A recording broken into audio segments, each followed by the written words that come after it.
পরানুবাদ, পরানুকরণ, পরমুখাপেক্ষা, এই দাস সুলভ দুর্বলতা, এই ঘৃণিত জঘন্য নিষ্ঠুরতা, এইমাত্র সম্বলে তুমি উচ্চাধিকার লাভ করবে?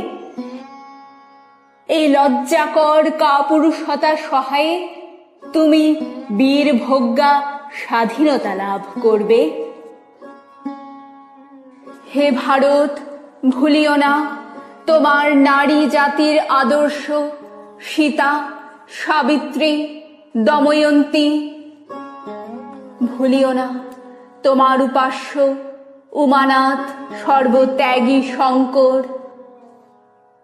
ভুলিও না তোমার বিবাহ, তোমার ধন, তোমার জীবন ইন্দ্রিয় সুখের, নিজের ব্যক্তিগত সুখের জন্য নহে।